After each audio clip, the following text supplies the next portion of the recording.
নমস্কাৰ বন্ধুসকল, মোৰ অন্য এটি নতুন ভিডিঅ'লৈ আপোনালোকক স্বাগতম জনাইছোঁ। আজিৰ এই ভিডিঅ'টোত মই আপোনালোকক ক'ম বাইক বা গাড়ীৰ লগত সঘনাই ব্যৱহাৰ হোৱা তিনিটা গুৰুত্বপূৰ্ণ টাৰ্ম, যিকেইটা হৈছে হৰ্চ পাৱাৰ, টৰ্ক আৰু RPM। এইকেইটা কি হয়, কেনেকৈ কাম কৰে আৰু কেনেধৰণে ইটোৱে সিটোৰ লগত লিংক হৈ থাকে। আৰু চবতকৈ ডাঙৰ কথা, আপুনি যেতিয়া এখন বাইক বা গাড়ী কিনিবলৈ যায়, সেই সময়ত এখনত যদি হৰ্চ পাৱাৰ বেছি আছে আৰু আন এখনত যদি টৰ্ক বেছি আছে, তেন্তে আপুনি কোনখন চিনাক্ত কৰিব, তাৰ বিষয়ে এই ভিডিঅ'টোত সহজ ভাষাত বুজিবলৈ চেষ্টা কৰিব। তেনে বলক ভিডিঅ'টো আৰম্ভ কৰোঁ। সহজ ভাষাত ক'বলৈ গ'লে, টৰ্কে গাড়ীখনৰ বা বাইকখনৰ কিমান জোৰ আছে বা গাড়ী বা বাইকখনৰ কিমান বল আছে তাক বুজায়, আৰু হৰ্চ পাৱাৰে গাড়ীখন বা বাইকখনৰ কিমান স্পীডত বা কিমান বেগেৰে চলিব পাৰে তাক বুজায়। টৰ্ক হৈছে এটা টুইষ্টিং ফ'ৰ্চ, যিটো ফ'ৰ্চৰ ফলত কোনো এটা বস্তু ঘূৰিবলৈ আৰম্ভ কৰে। ধৰি লওক এটা নট আছে আৰু ৰেঞ্জ এডাল আছে, আৰু সেই ৰেঞ্জডালৰ জৰিয়তে আমি নটটোক ঘূৰাব লাগে। এতিয়া সেই নটটো ঘূৰাবলৈ ৰেঞ্জডালৰ ওপৰত আমি যিটো বল প্ৰয়োগ কৰিম, সেইটো বলেই হৈছে টুইষ্টিং ফ'ৰ্চ, অৰ্থাৎ সহজ ভাষাত ক'বলৈ গ'লে টৰ্ক। টৰ্কৰ ফৰ্মুলাটো হৈছে ফ'ৰ্চ ইনটু ডিষ্টেঞ্চ, অৰ্থাৎ আমি যোনটো ফ'ৰ্চ লগাই আছোঁ সেই ফ'ৰ্চটো কিমান দূৰৰ পৰা লগাই আছোঁ। উদাহৰণস্বৰূপে, যেতিয়া আমি নটটো পকাবলৈ ৰেঞ্জডালৰ ওপৰত বল প্ৰয়োগ কৰিছিলোঁ, সেই বল আমি কিমান দূৰৰ পৰা প্ৰয়োগ কৰিছোঁ সেইটোৱে হৈছে ডিষ্টেঞ্চ। আৰু এই ডিষ্টেঞ্চক আমি লগোৱা বলৰ লগত পূৰণ কৰিলে টৰ্কটো উলিয়াব পাৰিম। এতিয়া আমি জানো আহক হৰ্চ পাৱাৰ মানে কি। হৰ্চ পাৱাৰ মানে সাধাৰণ অৰ্থত হৈছে কোনো এটা কাম কিমান স্পীডত বা কিমান গতিৰে চলি আছে।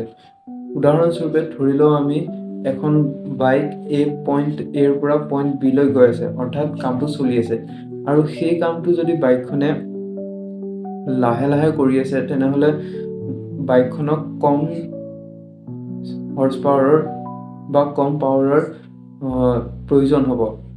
আৰু সেই কামটোকে যদি বাইকখনে স্পীডত ক্ৰছ কৰে, তেনেহ'লে বাইকখনক বেছি পাৱাৰৰ প্ৰয়োজন হ'ব। এতিয়া এই হৰ্চ পাৱাৰৰ ফৰ্মুলাটো হৈছে টৰ্ক ইনটু RPM ডিভাইডেড বাই 5/2. ইয়াৰে 5/2 হৈছে এটা কনষ্টেণ্ট নাম্বাৰ, অৰ্থাৎ আমি টৰ্ক আৰু RPM পূৰণ কৰি পেলাই তাক 5/2 হৰণ কৰিলে গাড়ীখনৰ হৰ্চ পাৱাৰ কিমান হয় সেইটো গম পাম। এতিয়া আপোনালোকে চাগে ভাবিছে RPMটো কি হয়। RPMৰ ফুল ফৰ্মটো হৈছে ৰিভলিউশ্যনছ পাৰ মিনিট। ইয়াক আমি ৰোটেশ্যন পাৰ মিনিট বুলিও ক'ব পাৰোঁ। অৰ্থাৎ ইঞ্জিনৰ ভিতৰত যি ক্ৰেংক শ্বাফ্ট থাকে, সেই ক্ৰেংক শ্বাফ্টটোৰ ৰোটেশ্যন কিমান, ই কিমান স্পীডত ঘূৰে আৰু 1 মিনিটত ই কিমান বাৰ ঘূৰে, সেইটোৱে হৈছে RPM। এতিয়া হৰ্চ পাৱাৰৰ ফৰ্মুলাটোৰ পৰা আমি এইটোৱে গম পাওঁ যে গাড়ীখনত যিমান টৰ্ক আৰু RPM বেছি থাকিব, গাড়ীখন সিমানেই বেছি স্পীডত যাব পাৰিব। বন্ধুসকল, টৰ্ক আৰু হৰ্চ পাৱাৰৰ লগত জড়িত আৰু দুটামান কথা আছে, যিকেইটা জনা আমি খুবেই দৰকাৰ। আৰু প্ৰশ্ন এইটো যে এই দুটা কোনটো আপোনাৰ গাড়ীখনৰ বাবে বেছি প্ৰয়োজনীয় হয়। এইটো বুজিবৰ কাৰণে আমি উদাহৰণস্বৰূপে ধৰি লওঁ যে আমাৰ তাত দুখন বাইক আছে, A আৰু B, য'ত দুইখন বাইকৰে বাকী চব বস্তু একেই, কিন্তু A বাইকখনত 100 হৰ্চ পাৱাৰ আৰু 50 নিউটন মিটাৰ অফ টৰ্ক আছে, কিন্তু B বাইকখনত 50 হৰ্চ পাৱাৰ আছে আৰু 100 নিউটন মিটাৰ অফ টৰ্ক আছে। এতিয়া যদি আপুনি সোধে যে কোনখন বাইক বেছি স্পীডত যাব পাৰিব, তেনেহ'লে উত্তৰটো হৈছে A বাইকখন, কাৰণ ইয়াত হৰ্চ পাৱাৰ বেছি আছে। কিন্তু ঠিক সেই মতে যদি আপুনি সোধে যে কোনখন বাইকে বেছি ওজন টানিব পাৰে, তেতিয়া উত্তৰটো হ'ব যে B বাইকখনে বেছি ওজন টানিব পাৰিব। কিয়নো কাৰণ ইয়াত টৰ্ক বেছি আছে, আৰু টৰ্ক যিমানেই বেছি সিমানেই গাড়ীখনে লোড ল'ব বেছিকৈ পাৰিব। কিন্তু B বাইকখনত যিহেতু হৰ্চ পাৱাৰ কম আছে, সেইবাবে A বাইকখনতকৈ B বাইকখন কম স্পীডত যাব পাৰিব।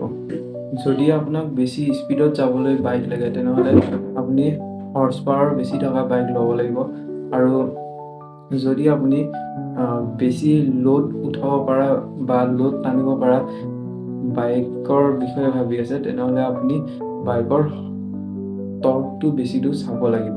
কিন্তু এতিয়া আপোনাৰ মনলৈ এটা প্ৰশ্ন আহিব পাৰে যে মই প্ৰথমতে কৈছিলোঁ যে বাইক বা গাড়ী এখনত যিমানেই বেছি RPM থাকে, যিমানেই বেছি টৰ্ক থাকে, সিমানেই গাড়ীখনে বা বাইকখনে হৰ্চ পাৱাৰ প্ৰডিউচ কৰিব পাৰে।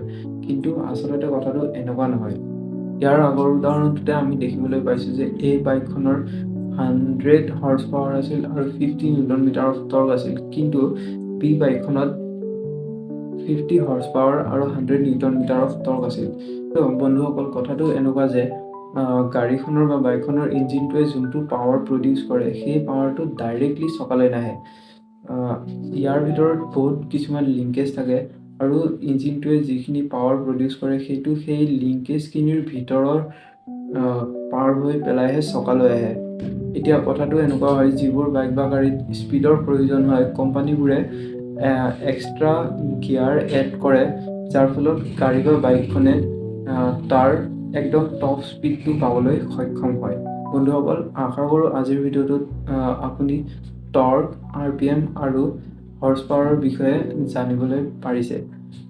যদি ভিডিঅ'টো ভাল পাইছে তেনেহ'লে ভিডিঅ'টো লাইক, কমেণ্ট আৰু চেনেলটো ছাবস্ক্ৰাইব কৰিবলৈ নাপাহৰিব। আজিৰ বাবে ইমানেই, ধন্যবাদ।